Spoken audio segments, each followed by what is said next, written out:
सुप्रभात विद्यार्थियों। आज हम लोग छंद शास्त्र के अंतर्गत सोरठा और वरवय दो छंदों का अध्ययन करेंगे। इससे पूर्व वाली कक्षा में हम लोगों ने छंद की परिभाषा और उससे जुड़ी हुई जो भी नियम होते हैं, विशेष करके मात्रिक छंदों को गिनने के जो नियम होते हैं, गति किसे कहते हैं, यति किसे कहते हैं, लय किसे कहते हैं, और गढ़ व्यवस्था जो है बेटा, जिसको जगड़ मगड़ तगड़ आदि जो शब्द आते हैं, इनको हम कैसे जानेंगे कि किसमें कितनी मात्राएं होती हैं, इन सारी चीजों के विषय में हम लोगों ने अध्ययन किया है। अब हम लोग यहाँ पर बेटा दो और अर्ध सम मात्रिक जो छंद आपके पाठ्यक्रम में है उनका अध्ययन करेंगे, जिसमें सर्वप्रथम सोरठा है, फिर वरवय है, और इसके बाद फिर हम लोग सम मात्रिक छंदों का अध्ययन अगली कक्षा में करेंगे। तो यहां पर हम लोग सर्वप्रथम देख लेते हैं सोरठा। सोरठा यह अर्ध सम मात्रिक छंद है। परिभाषा की जो पहली बात निकली वो क्या निकली कि यह मात्रिक छंद है, और मात्रिक का भी कौन सा भेद है, अर्ध सम, यानी इसकी कुछ पंक्तियां आपस में समान होती हैं, सम पद आपस में समान होते हैं, विषम पद आपस में समान होते हैं, लेकिन सम और विषम पद आपस में समान नहीं होते हैं। जैसा बेटा दोहे वाले में हम लोगों ने अच्छे से समझा था कि कहाँ कहाँ समानता है, कहाँ कहाँ नहीं है। इसके 4 चरण होते हैं। इसके कितने चरण होते हैं? 4 चरण होते हैं। चरण बेटा छंद को पढ़ने के लिए जो हम लोग स्थान पर विराम लेते हैं, यानी जितनी पंक्ति एक साथ पढ़ते हैं, वो क्या है? चरण है। स्टेप बाय स्टेप जितना हम चलते हैं वो चरण है। ठीक है। कारण पहले और तीसरे विषम चरणों में जो पहला और तीसरा चरण है उसे हम लोग विषम चरण भी कह सकते हैं, क्योंकि ये विषम मात्राओं से शुरू होता है। 1 और 3 जो है वो बेटा विषम मात्राएं मानी जाती हैं, इसलिए इसको हम विषम चरण भी कह सकते हैं। में 11-11 तथा दूसरे और चौथे चरण में 13-13 मात्राएं होती हैं। बेटा ये दूसरा और चौथा चरण क्या है? सम चरण है। इसमें क्या है? 13-13 मात्राएं होती हैं। विषम चरणों यानी बेटा पहले और तीसरे के अंत में क्रमशः क्या आता है? गुरु और लघु आते हैं। यहां पर बेटा क्या बता रहे हैं कि जो ये आपका तीसरा चरण होता है और पहला चरण होता है, इसमें क्या होता है? अंत में क्रमशः कौन कौन आते हैं? गुरु और लघु आते हैं। बेटा यहां पर आप लोग देखिए, ये पहला चरण का अंत है, और ये सी है, ये तीसरे चरण का अंत है। और आप इसमें देखेंगे क्रम यही आ रहा है। और क्या होता है? तथा विषम चरण भी तुकांत होते हैं। तो सम चरण तो दोहा में भी आप लोगों ने देखा होगा, सम चरण क्या होता है? तुकांत होता है। उदाहरण के लिए बेटा हम लोग कोई दोहा ले लें, जैसे हम लोगों ने वहां जो लिया था, बरसत हर्षत लोग सब करसत लखे न कोय। तो कोय का बेटा ठीक है, यह आया लास्ट में। अगली पंक्ति क्या थी? तुलसी प्रजा सुभागते भूप भानुसो होय। तो यहां पर बेटा कोय और होय में क्या बना? तुक बना।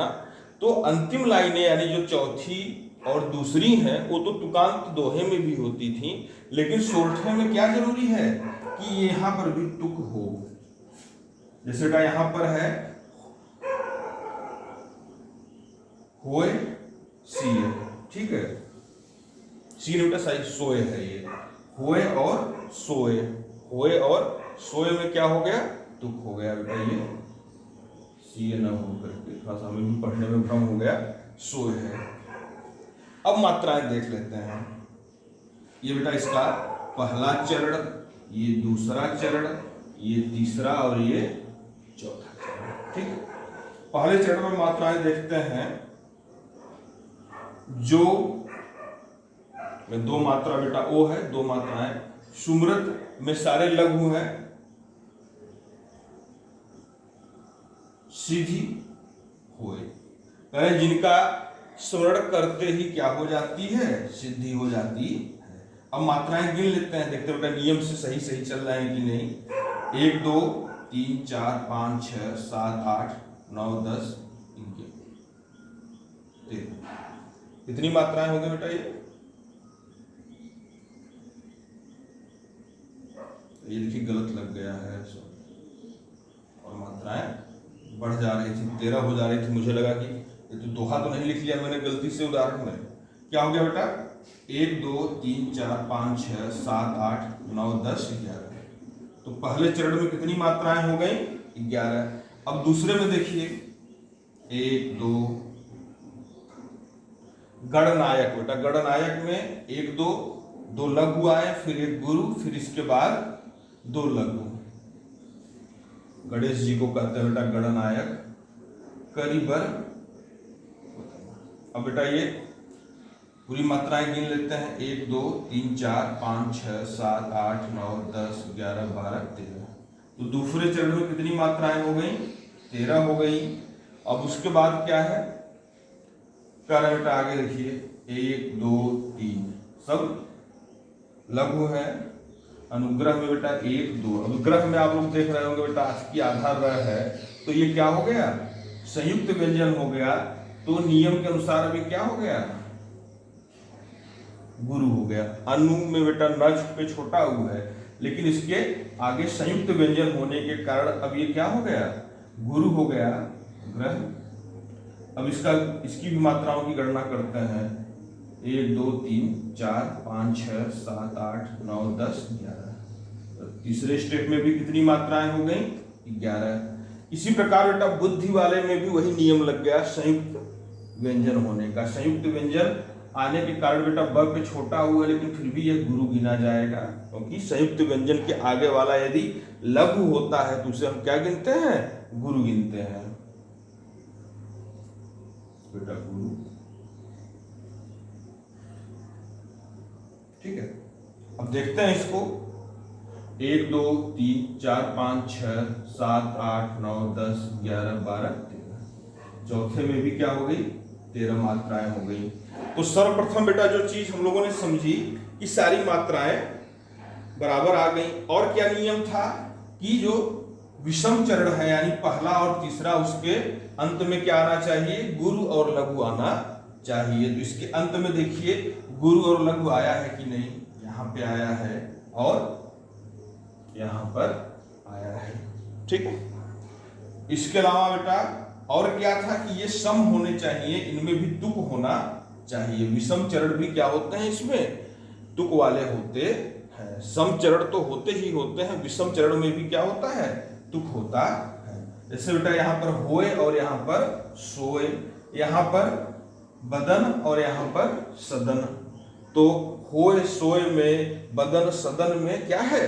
तुकांत शब्द है ये बेटा, चूंकि ये य से और ये न से समाप्त हो रहा है। अब इसके बाद है वर्वय।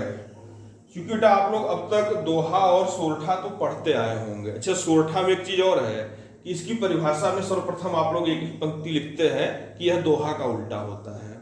कभी बेटा दोहे में नहीं लिखते हैं कि यह सोरठा का उल्टा होता है। यह भी तो बात सही है। तो बेटा ये परिभाषा नहीं हुई कि ये दोहे का उल्टा है, ये सोरठे का उल्टा है।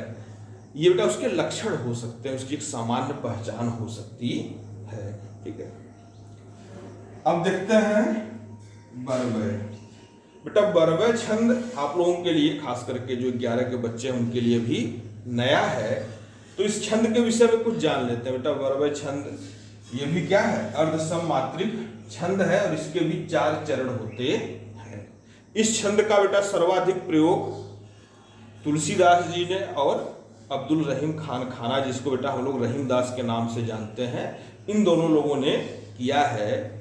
गोस्वामी तुलसीदास जी की बेटा एक रचना का ही नाम है वर्वय रामायण। वो किस छंद में लिखी गई है? वर्वय छंद में लिखी गई है। उसका नाम क्या है? वर्वय रामायण। ठीक है, अब आगे देखते बेटा इसके पहले और तीसरे विषम चरणों में 12-12 मात्राएं। ठीक है, तथा दूसरे और चौथे सम चरणों में 7-7 मात्राएं होती। क्या बात निकल के आई बेटा? इसका जो पहला चरण होगा, इसको हम लोग आसान भाषा में विषम चरण कहते हैं, वो क्या होगा? 12 मात्राओं का होगा। ठीक है, तो पहला और तीसरा जो चरण होता है वो क्या कहलाता है बेटा? विषम चरण कहलाता है। तो विषम चरण कितनी मात्राओं के होंगे? 13 मात्राओं के होंगे। जबकि जो सम चरण है यानी दूसरे और चौथे चरण में कितनी मात्राएं होंगी? 7 होंगी। ठीक है, पहली चीज ये निकल करके आ गई। और दूसरी चीज इसमें क्या है, आगे देखते हैं। सम चरणों के अंत में जगड़ आना चाहिए। सम चरणों के अंत में कौन आना चाहिए? जगड़ आना चाहिए। अब बेटा जगड़ क्या होता है? नियम तो आपको बताए गए हैं सारे, लेकिन फिर भी हो सकता है भूल गए हो। तो सिर्फ बेटा वही सूत्र याद करिए दिमाग में और आगे के 3 शब्दों को यहां पर लिख लीजिए। जमाता रा जय। तो बेटा ये जगड़ है यानी जय से शुरू होगा। राज जमाता राज भा। ये चीज हमारे सूत्र में इतना हिस्सा है बेटा जो जगड़ को समझा सकता है। तो अब यहां पे मात्राएं देख लीजिए, लघु गुरु और लघु। यानी जगड़ का मतलब क्या हुआ? पहले एक लघु आएगा, फिर गुरु आएगा, फिर एक लघु आएगा। अब यहां पर देख लेते हैं कि ये बात सही बैठ रही है या नहीं बैठ रही है। तो यहां पर बेटा क्या निकल के आ रहा है? कह रहे हैं कि सम चरणों के यानी दूसरे के। यहां पे है बेटा, देखिए जगड़ है। और इसी प्रकार से चौथे चरण के भी 3 शब्दों को, 3 वर्णों को लेते हैं। तो इसमें भी क्या आ गया? जगड़। ठीक है, जगड़ का मतलब लघु गुरु लघु। ये बेटा इस परिभाषा के, इस सूत्र के हिसाब से जमाता राज भान शलगा जो नियम है उसके अनुसार हमने फट से ज्ञात कर लिया, आसानी से ज्ञात कर लिया। अन्यथा इस प्रकार से याद रखना बड़ा कठिन होता है कि जगड़ में कितनी मात्राएं होंगी। उस सूत्र को लिखिए और अगर आपको सूत्र अच्छे से याद हो गया तो सिर्फ उसी हिस्से को लिख लीजिए जहां से वो शुरू हो रहा है। जैसे ज को हमने क्या किया, लिया और ज के आगे के 2 और शब्दों को लिख लिया तो हमारा निकल गया कि जगड़ किसे कहते हैं। अब मात्राएं देख लेते हैं। चंपक में अनुस्वार पे बेटा गुरु होता है, इसलिए यहां पर गुरु हो गया। चंपक हरवा अंग है बेटा, अंग में अनुनासिक है, अनुनासिक पे एक ही मात्रा होती है। ठीक है, मिली। ठीक है, अब गिन लेते हैं।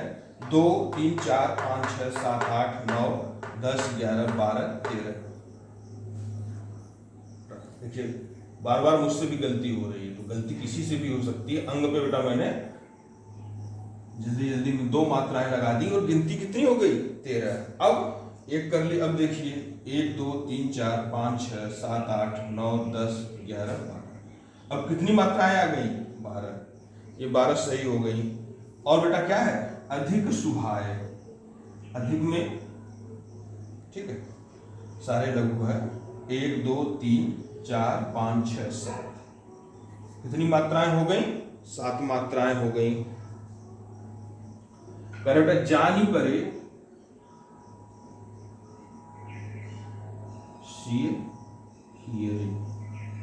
अब इसमें मात्राएं देख लेते हैं। ये 13 कहां से 12 मात्राएं। अब इसकी मात्राएं गिन लेते हैं। 1 2 3 4 5 6 7 8 9 10 11 12। कितनी हो गई? 12 हो गई। कहें जब उमलाए 1 2 बेटा चंद्रबिंदी है तो एक ही मात्रा रहेगी। ठीक है, 1 2 3 4 5 6 7। कितनी मात्राएं हो गई? 7 मात्राएं हो गई। तो इस प्रकार से बेटा हम लोगों ने इसकी सारी गणना की और ये देख लिया कि सारे नियम इस पे ठीक से बैठ रहे हैं या नहीं। एक बार इसके अर्थ की भी चर्चा कर लेते हैं, क्योंकि बेटा ये उन्मिलित अलंकार एक होता है, उसका बड़ा अच्छा उदाहरण माना जाता है। बेटा उन्मिलित अलंकार का मतलब होता है कि कोई चीज किसी चीज में मिल करके फिर उससे जब अलग होकर के अपनी सुंदरता को अभिव्यक्त कर सके तो उसे क्या कहते हैं? उन्मिलित। उसका बड़ा सुंदर उदाहरण बेटा करें चंपक हरवा अंग मिले। यहाँ बेटा माता सीता जी के सौंदर्य का वर्णन हो रहा है कि माता सीता ने क्या कर रखा है? चंपक के पुष्पों की माला पहन रखी है। चंपक के पुष्पों की माला तुलसीदास जी माता सीता को क्यों पहना रहा है? ये ऐसा फूल माना जाता है जिस पर कभी भौरे भी नहीं बैठते हैं। इस दृष्टि से इसे बड़ा पवित्र और प्रांजल पुष्प माना जाता है। इस विचार के तहत तुलसीदास जी कह रहे हैं कि माता सीता ने क्या कर रखा है, अपने चंपक हरवा अंग मिले, जो चंपक के माला की बने हुए हार हैं वो उनके अंग में जाकर मिल गए। यानी चंपक के फूल और माता सीता के अंगों की सुंदरता इतनी एक जैसी है कि ऐसा पता ही नहीं चल रहा है कि कहाँ पर पुष्प है और कहाँ माता सीता के अंग है। अधिक शुभा है, लेकिन फिर भी सुंदरता बढ़ी है, फिर भी सुंदरता बढ़ रही है। करें जान परे सिर हीरे, यह माता सीता के हृदय पर, उनके गले में, उनके हृदय पर तब जान पड़ता है। कब जान पड़ता है? जब कुम्हलाए, जब चंपक के फूल थोड़ा थोड़ा कुम्हलाने लगते हैं तब पता चलता है कि अच्छा माता ने क्या कर रखा है, अपने गले में चंपक के फूलों की माला पहन रखी है। तो बेटा फूल जब तक हरे होते हैं तब तक तो माता सीता के अंगों के समान ही होते हैं, लेकिन जब धीरे धीरे वो कुम्हलाने लगते हैं तो उनका रंग फीका पड़ने लगता है, तब ये पता चलता है कि माता ने फूलों की माला पहन रखी है।